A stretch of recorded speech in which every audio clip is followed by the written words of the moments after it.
can you be my date for my ex's wedding? The CEO said yes, but stayed for the vows. It was nearly 6 p.m. when Claire Bennett, 25, and composed as ever, sat in the small glass-walled conference room on the 18th floor of Atlas Media Group. Her notepad was neatly organized, her pen poised. Across the table, Michael Carter, CEO, 33, and famously unreadable, reviewed the proposal she and the internal communications team had prepared. Claire's blonde hair was softly curled at the ends, her blazer a muted beige over a seafoam blouse. Professional, clean, forgettable, that was how she preferred it. But her thoughts were miles away from the quarterly engagement report. She had received the wedding invitation that morning. Ethan, her ex-boyfriend, the man who once said she was comfortable, not ambitious, the same man now marrying Julia, her old college roommate and so-called friend. Their wedding would be held at an oceanfront resort. Romantic, expensive, public. Claire had stared at the RSVP card for hours, torn between ignoring it and showing up alone to prove she was unaffected. The latter felt worse. She would become a walking punchline for their mutual friends. Again. Now, as Michael flipped a page in the proposal, Claire heard herself say it before she even realized the words had formed. "Would you be my date to a wedding?" The room went still. Michael looked up slowly. His face remained calm, brows slightly raised, not surprised, not amused, just curious. "To a wedding?" he repeated, voice even. Claire blinked, heat rushing to her face. "Forget I said that. It was stupid." Michael set the papers down and tilted his head.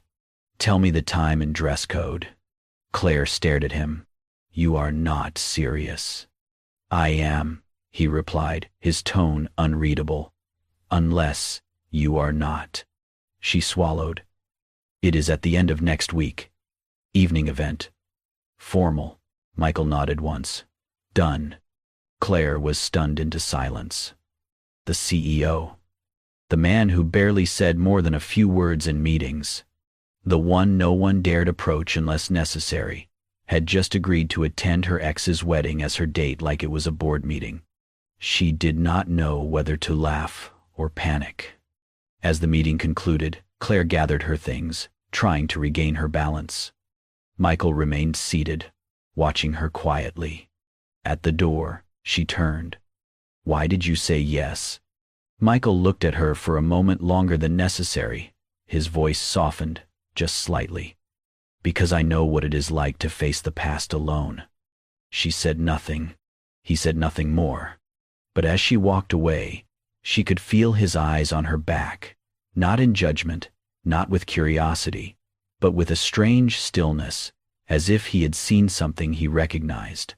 In that moment, Claire did not know that behind Michael's calculated demeanor lived a quiet wound he never discussed. One he kept buried beneath achievements and boardroom conquests. But when she spoke, her voice steady, but her hands clenching the wedding invite, he had noticed the edge of something he knew too well. Pretending not to care. That was the beginning. Not of a lie, but of something neither of them could yet name.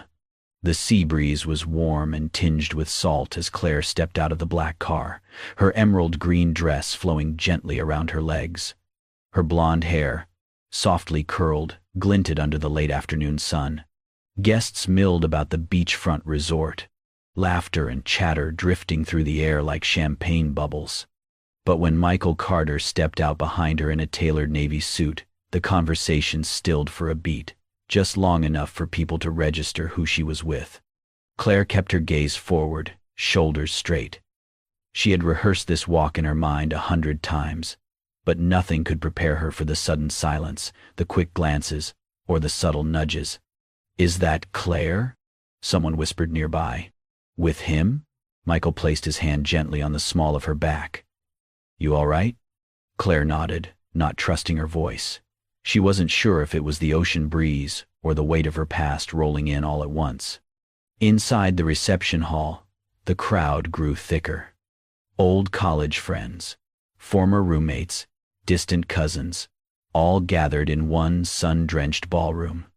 The bride and groom had not yet arrived, but Claire could already feel the eyes on her. "Claire Bennett," a voice chimed from behind her, thick with artificial sweetness.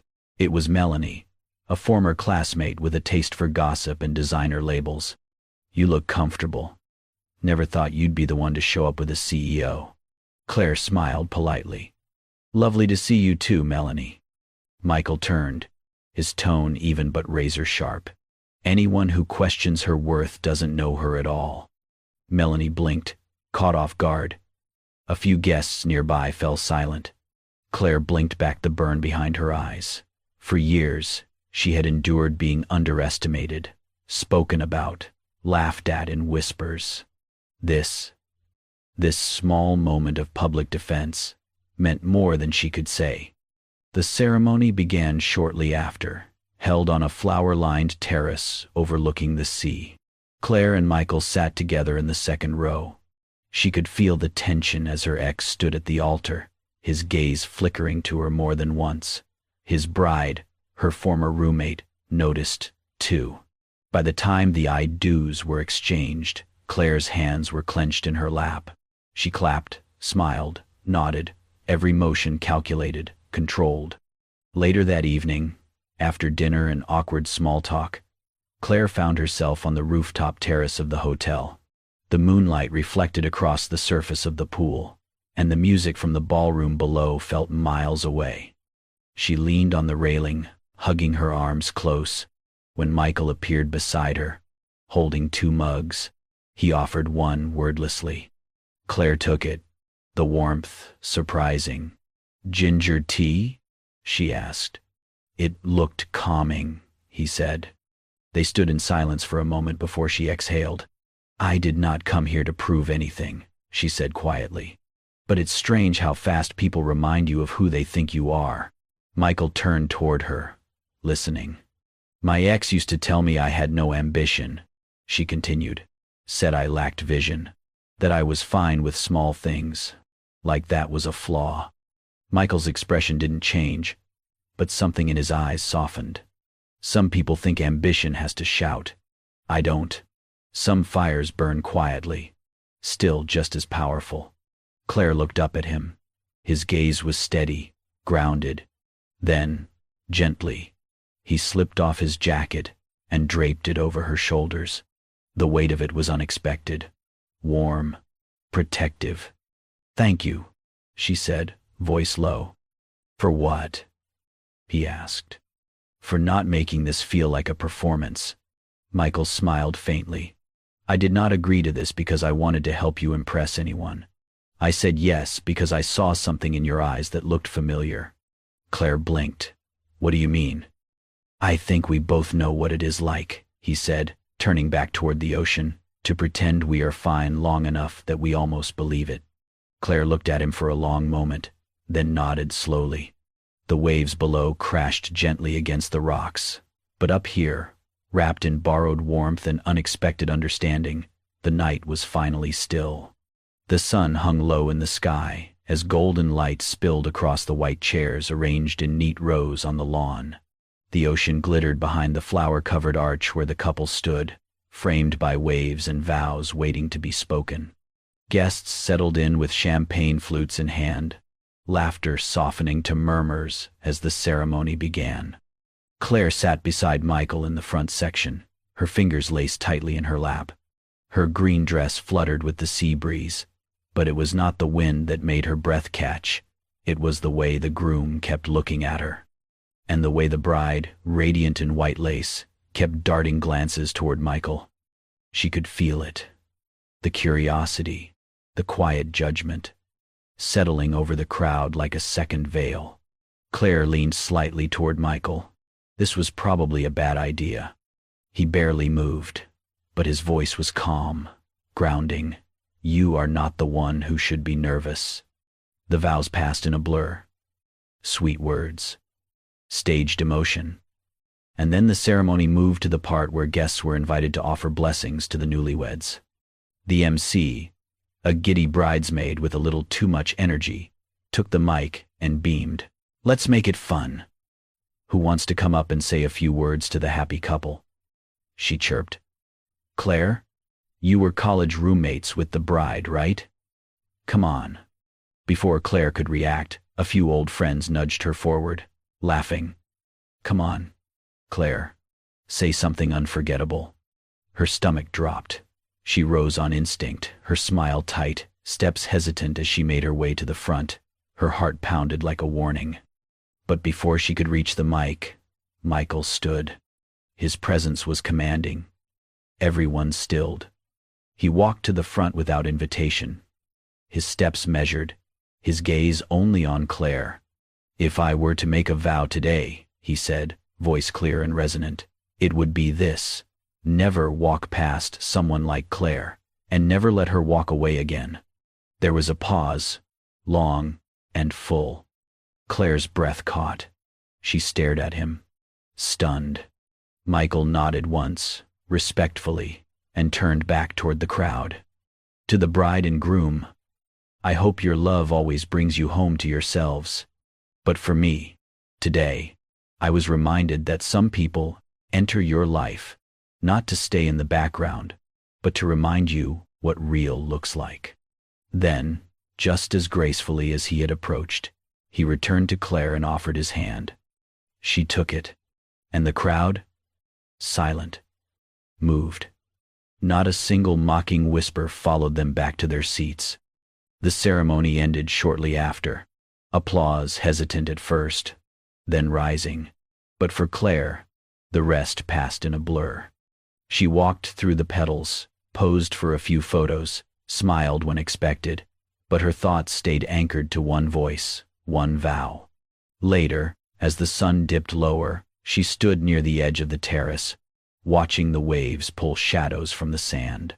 Michael approached from behind, silent, steady. You never had to do that, she said softly. I know, he replied. That's why I did. He crouched slightly, reaching for the hem of her dress. Claire looked down, startled. What are you? The stitch on your hem came loose, he said. His fingers moved with care, adjusting the fabric so it fell properly. There, you should not have to carry the weight of everyone's gaze with your dress falling apart. She stared at him, and in that moment, something shifted, not just in her, but in the space between them. I see you, he murmured, straightening up. Not just today. Her throat tightened. You make it very hard to keep pretending. Then maybe, he said, eyes meeting hers. It is time we stop pretending. The reception had mellowed into slow music and soft lights by the time Claire slipped away from the crowd. The air was cooler now, the breeze brushing strands of hair across her cheek as she stepped onto the beach. She kicked off her heels, feeling the familiar, grounding sensation of cool sand beneath her feet. The moon hung low and full, casting a silver path across the gentle waves. Behind her, the sounds of laughter and clinking glasses faded into the background. A few steps behind, Michael followed. His jacket was off, sleeves rolled just above his wrists, and even in the moonlight, he looked like he belonged to another world. Yet tonight, he stayed close. Claire walked quietly, arms crossed, eyes fixed on the tide. The weight of the day hadn't settled yet. It hovered, unspoken. You always walk barefoot at weddings? Michael asked softly, a hint of a smile in his voice. Only the ones where I almost have a panic attack, she replied dryly, glancing over. His smile deepened, but he said nothing. They continued down the shoreline, silence stretching between them, not awkward, just open, honest. After a few minutes, Michael stooped down and picked something from the sand. He held out a small seashell, delicate, white, its edges smoothed by the sea. For you, he said. Claire raised an eyebrow, amused.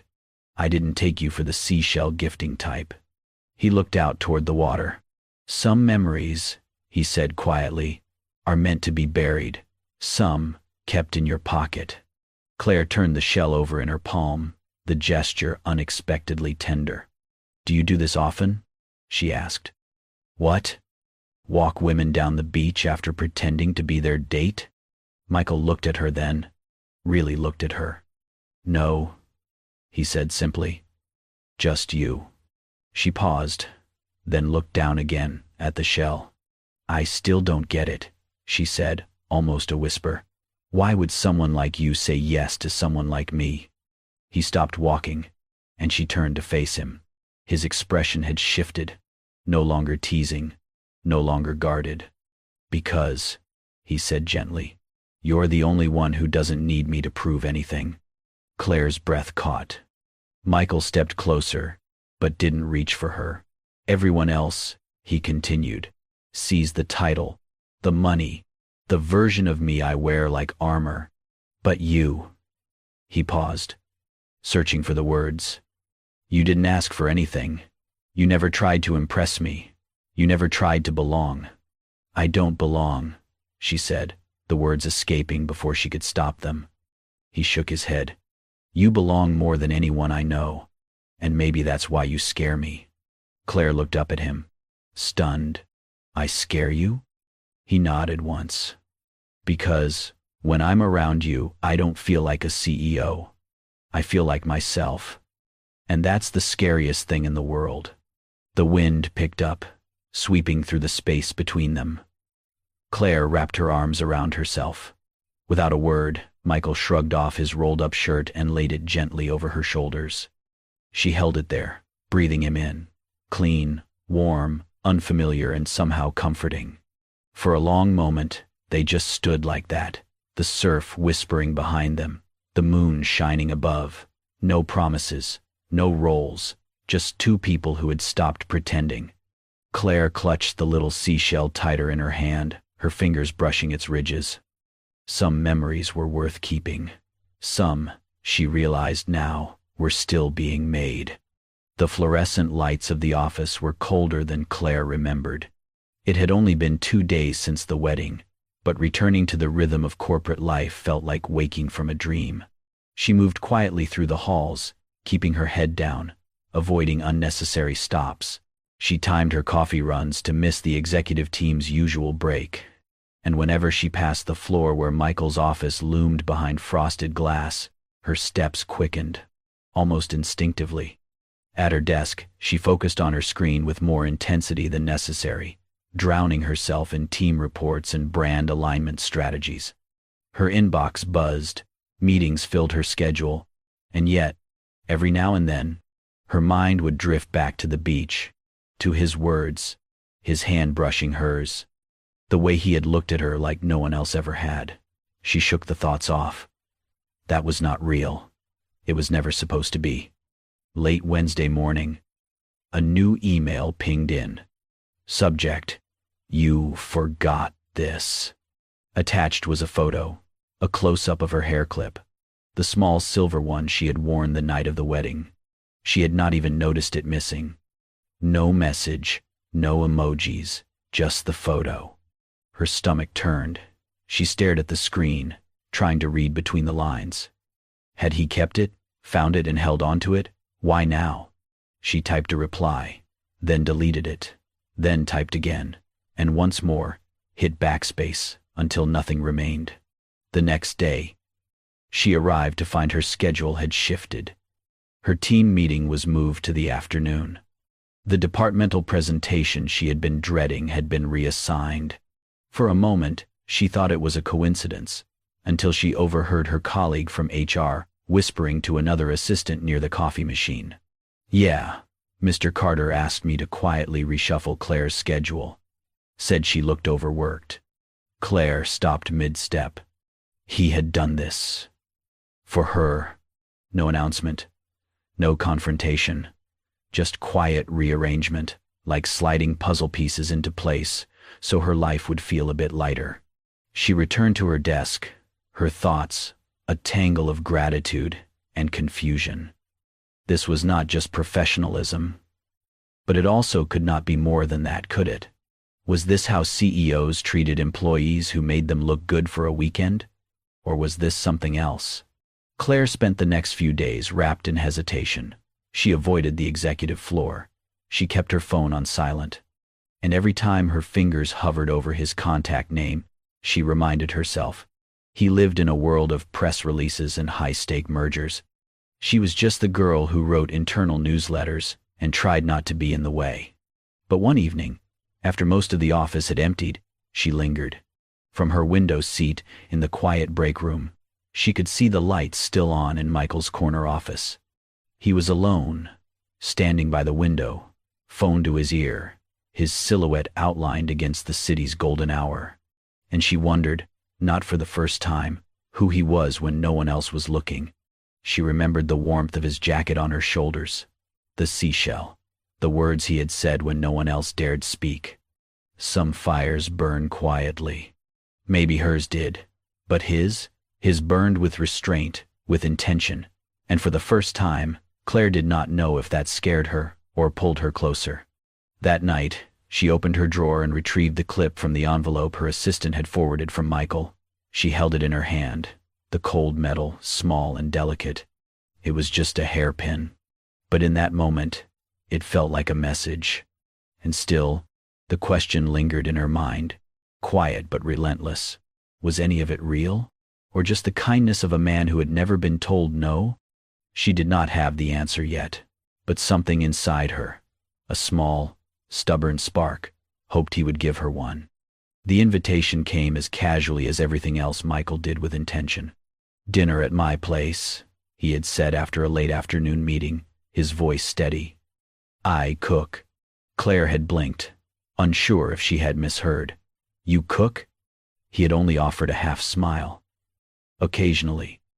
When I want the food to taste like something other than perfection." That Friday evening, Claire stood in front of his apartment door, with a potted cactus cradled in her arms. It was small, a ceramic pot painted with faint blue waves, and the cactus itself had a single blooming yellow flower. When he opened the door, his crisp white shirt sleeves were rolled up. The smell of garlic and rosemary drifted through the minimal, elegant space behind him.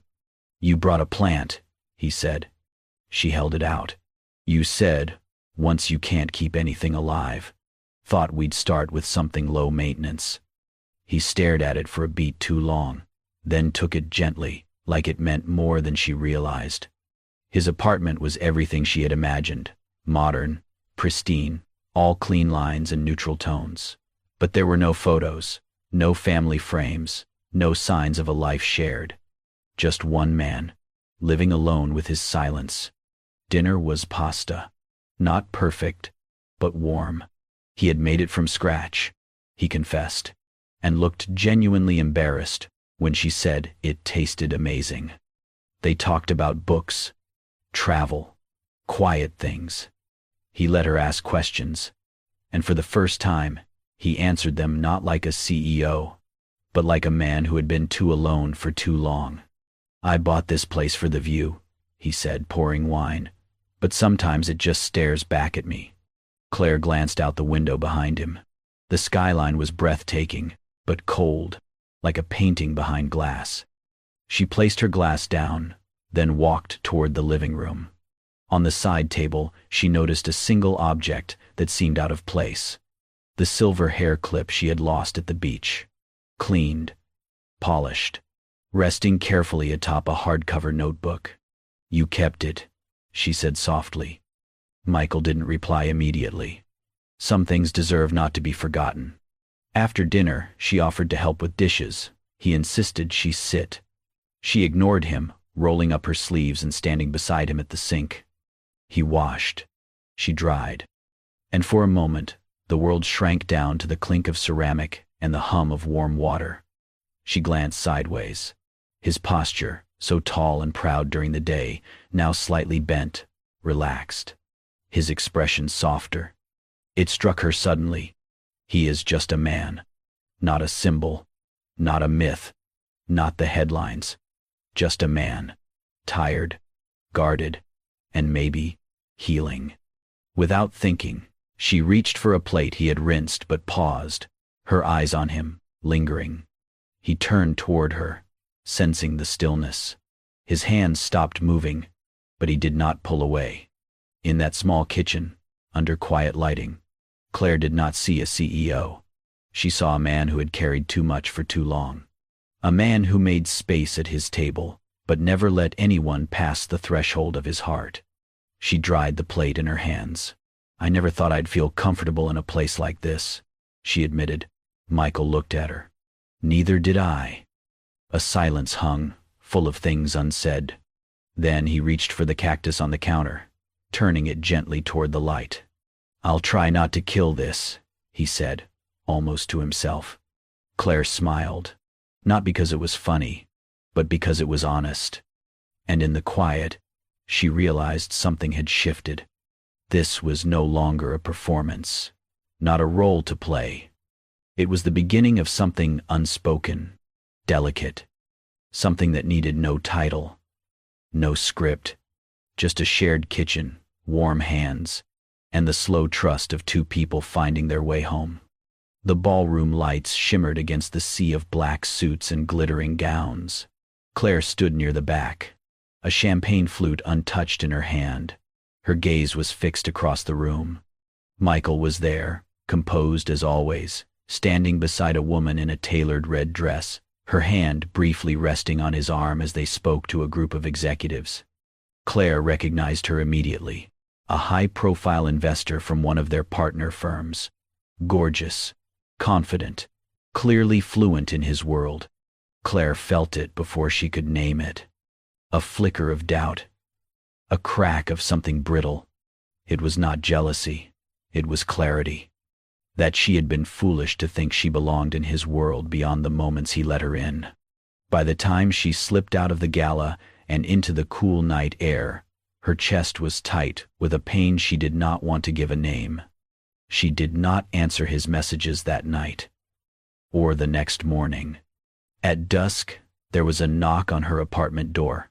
Claire hesitated before opening it. Michael stood there, no coat, no driver waiting behind him, just him, holding a slim leather notebook in one hand. "You left the event early," he said quietly. Claire crossed her arms. "You looked busy." Michael studied her face. "You saw me with Camille." She raised a brow but said nothing. "She is helping fund a non-profit I'm launching." "That is all," he said. "But that's not why I'm here." He held out the notebook. She took it, opening to the first page. It was dated months ago. Lines of clean, methodical writing filled each page. Her name appeared often, always in quiet observations. She likes jasmine tea, smiles at the cleaning staff more than her coworkers, does not flinch when silence stretches. Each note was simple, but together they painted something deeper. A man trying to understand someone without disrupting her strength. Michael exhaled. "I started writing about you to remember who I am when I'm not being watched."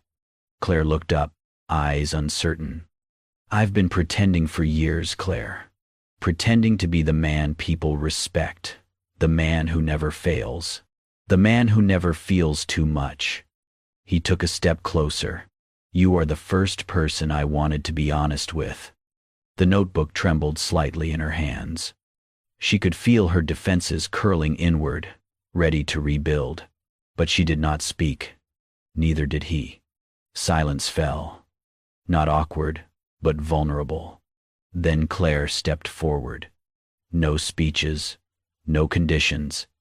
Just one step, and then another, until she was close enough to rest her head gently against his chest, arms slowly rising to wrap around him. He let the breath he had been holding go and returned the embrace. One hand rested on her back, the other at the nape of her neck, grounding them both. Outside, the city moved on, unaware. But for Claire and Michael, time bent, slowed. They stood in the hallway, still in their clothes from different worlds, breathing the same air, held together by something neither could have planned. There were no declarations, only this truth. Theirs was not a love that came with sparks and spectacle. It came like warmth in winter, quiet, needed, and, finally, real.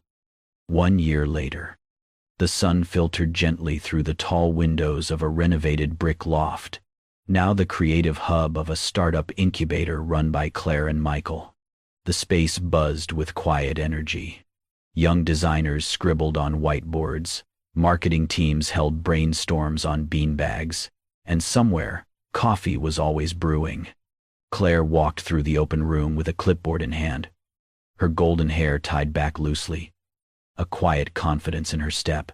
Her style remained elegant and simple, but there was a new lightness in her smile, something rooted and steady. Michael stood near the window, listening to a pitch from two entrepreneurs, but his eyes drifted momentarily when a small voice echoed from the entrance. "Uncle Michael!" Anna, Claire's 6-year-old niece, bounded through the door in a swirl of pink ruffles. She wore her favorite dress, soft cotton, little white bows on the sleeves, and shoes half untied from her excited sprint. Claire laughed from across the room. "Anna, what happened to your shoes again?" Before she could step forward, Michael was already kneeling. Without a word, he took Anna's tiny foot in hand and carefully retied her laces. She giggled and leaned closer, whispering something in his ear that made him smile, genuinely. He looked up, met Claire's eyes from across the room. Everything in that moment was silent, but full. Later that afternoon, the workshop area was packed. Young creators sat cross-legged on the wooden floor while Michael stood at the front, ready to close the day with a short reflection. Claire joined him, standing to the side, arms loosely crossed as she listened. Then, instead of reaching for the microphone, Michael turned to her. "I was going to save this for later," he said, voice quiet but steady, "but I think this is exactly the place for it." Claire blinked, confused. Michael reached into his pocket and pulled out something small, delicate, glinting. A gold origami crane. He stepped closer, holding it out to her with both hands. The room fell into hushed anticipation. "This," he said, "was folded from the resignation letter I never sent." Claire's breath caught.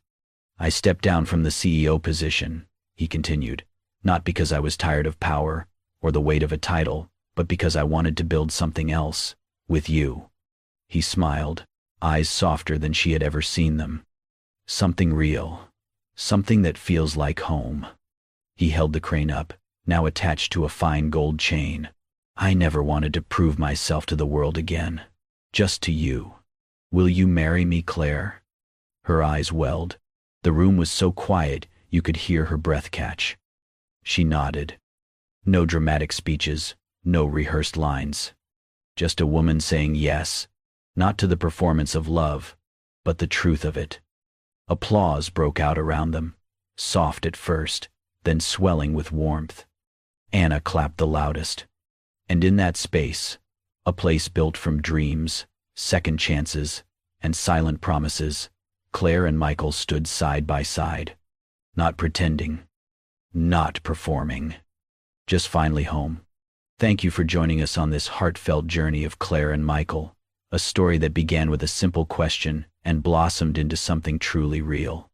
If this tale touched you, reminded you that love can start in the most unexpected places, and that healing often comes through kindness, then don't forget to like, share, and subscribe to Kindness and Love Tales. We bring you stories that warm your heart and restore your faith in love, one beautiful moment at a time. Hit the bell icon so you never miss a tale that might just change your day or your life.